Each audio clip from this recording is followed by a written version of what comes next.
Hi guys and welcome back to the channel. Today I've got two replays in the Tier 9 American Heavy Tank, the Concept 1B.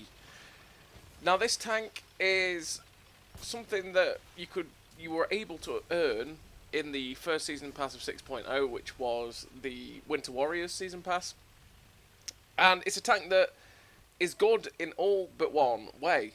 Now, what does this gun have? This gun on this tank, sorry, is a weird one because it's actually a 110mm gun. It's not 120. It has the same alpha as a 120mm gun, but it's only 110mm.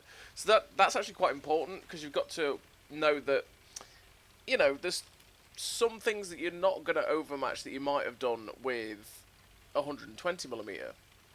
Now, the one thing that's also nice about this tank as well is the fact that it gets APCR standard on its standard shell.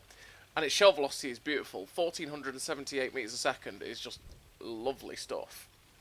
And this gun generally for me is pretty nice. There's only one downside to this tank, as that guy... what are you... Okay, he's gone. It's fine. And minor interruption. How rude. Anyway, yeah, the one downside to this tank, right, is the DPM. The DPM is atrocious. It's one of the worst reloads at the tier. It's horrendous. And that's about the only buff I could give to this tank. Not buff it significantly, just enough, right? Just enough to make it so that you can at least not suffer with a 10-second reload while fully pimped having two gun rammers, essentially, with the perk for the gun rammer. Well, the rapid reload perk and the gun rammer itself. Just enough would be my love for this tank.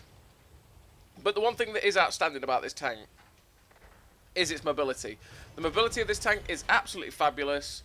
That's why I run rammer, optics, and the traction system, because it has great engine power. You can get up to that top speed really easily, and that is a very nice thing about the tank. It's a pretty damn nice tank. It's just that DPM is atrocious and can really hurt it. So we're on the first game and we're on Himmelsdorf, and we've taken the hill.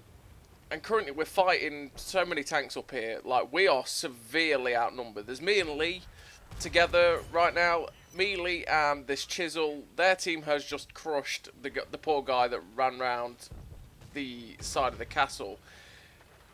And right now it's like 5-3, something like that. And we need to make the most of their... I want to say our surprise on them, but they already knew we were here. Their distraction, because they were kind of distracted looking down off the hill. We need to get rid of them, because if these guys had decided to just attack us immediately with all their numbers, we would have been doomed, right? This TVP comes up behind us, and it's like, we've got to get rid of this TVP. We can't let him do what he's doing behind us, because if he starts to get good shots in behind us and retreat and reload again, it's going to be bad times. Unfortunately, we missed the final shell on that TVP, but Lee gets to finish him off. Then we've got the next contender coming in of this heavy tank, which is an STRVK, one of the other Winter Warriors tanks that is not very good. And we managed to get him shut down. We've managed to turn that 5v3 into a 3v1 now. We managed to just about turn it all around, and we finished the game with a nice total of damage. And that was a really rip-roaring game. That was so fast, it ended in the blink of an eye. So I finished with 3 kills, 4.4k damage, 1200 assistance, that's 5.6k combined, ace tanker, sniper medal, 1691 base XP. Lee also had a nice game in his CS59, and yeah, generally a nice game for the Concept 1B. And it's a tank that I really do like because that mobility is so good. It's just so good. It's ridiculous. Like, you've got a great power to weight, it's 20.64. And if you put the traction system on this tank and get that 10% extra better speed, you get up to 49 kilometers an hour. I think it's nearly 50 kilometers an hour, which is absolutely rapid for a heavy tank. And you hit that really, really easily as well. And it's something that you've not got to underestimate with this tank. So in terms of the crew setup that I run on this tank, I run pretty much the standard heavy tank setup for me, and that is rapid reload, trap mechanics, sixth sense, brothers in arms, or born leaders, I should say, situational awareness, armor angling, steady aim, snapshot, and run and gun. Because while this gun is really nice, it does need that extra little bit of love to get the gun handling as good as it possibly can from the crew skills. But the crew skills are enough. The crew skills mean that it's accurate enough without needing, say, vertical stable or gun stabilizer to get that 20% extra accuracy. You don't really need it all that much. So we're on proc for this second game, and we have taken the main area that I like to take, and that is this little area on the ridge, because from here you can spot out down the 2 line. For the most part, spot tanks down there. You can spot tanks on the 1 line as well, and you can get good shots out across pretty much this whole area, which is really nice. There is artillery in this game, which we just got to be aware of. He tried to take a hit at us there, but we're already up to 1,000 assist, 328 damage, because we spotted one of the guys down the 2 line, which is nice. Now someone else has got spotted. I'm going to try and poke up, see if we can see where that artillery was, because, well, we know where the artillery shot from. He shot from that corner on along the K123, and I'm hoping that he's possibly, because sometimes they do set up at K3 in the bushes, and if we can spot a shell tracer, we can hopefully shut him down. We saw it there, but it might be that he's in K2. We don't know. We might not be able to get at him, but we popped a blind shot to see if we could get it. And this is what this tank is good at, because the armour on the hull armour, we tried to get a blind shot there on a shell tracer we saw.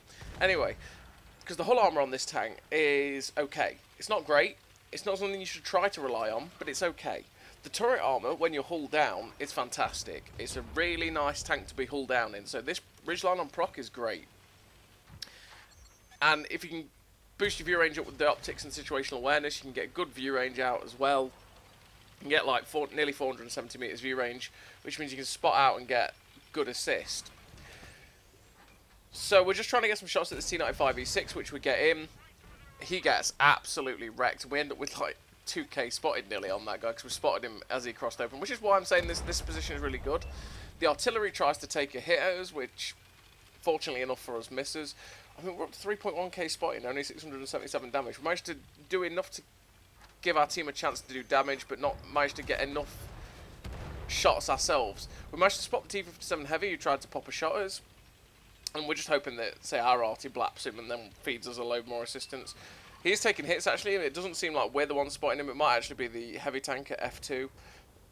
And we get a nice shot into the 268 there. This was before the change where you could actually see what you were getting blind damage wise. And we're just going to keep poking up, because that's what we need to do. Nice shot into the side of the Valor's turret, because he wasn't paying attention to us, which is good.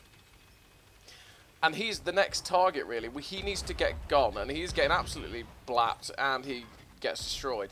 He was a danger for us, because obviously he is really strong on a ridgeline. He's got a really good gun and a decent reload.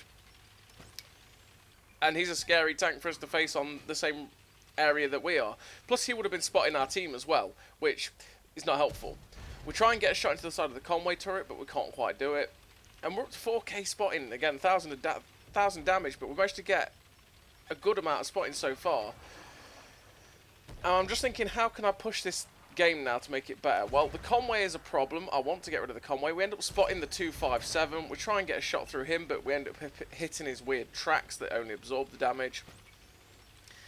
And while I was thinking of possibly rushing down the 2 line and getting some spotting out along their camper bushes, which would have obviously yielded more spotting, the Conway was a problem, because I couldn't kill the Conway in one shot. Now I can, and he would have been able to put 2 or 3 shots into us, because, well, our reload is 10 seconds, fully pimped, which is very slow for 400 at tier 9. His reload's like 5 seconds for the same alpha, yeah. So now I'm going. I've decided now is the time. This medium tank is also going in, and it's like, right, okay, this 257's getting wrecked. We just got to get rid of him and progress this game. We get a nice shot into his side. We're just trying to get rid of him, but unfortunately he's just surviving because the troll armor on that 257 is very, very troll. And we're just hoping to make him a one-shot. Hopefully, I think it's Lee in the CS59 can finish him off. Unfortunately, he bounces. He will probably still reload before we will, because the CS59's reload is really good. No, actually, we reloaded at the same time that he saw us fire just the split second before.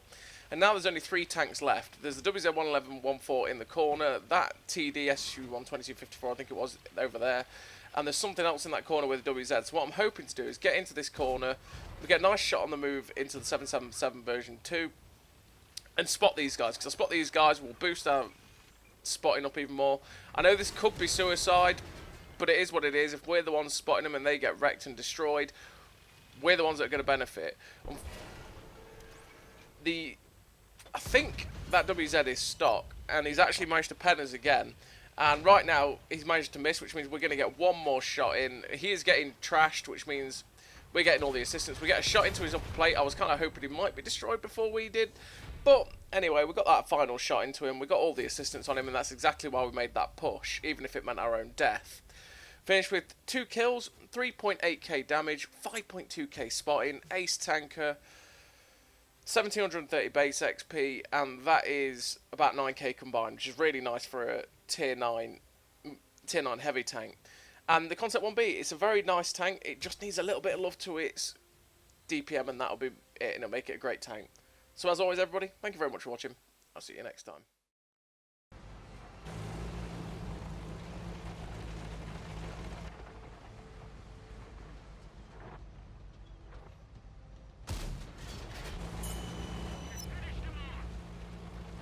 A great success!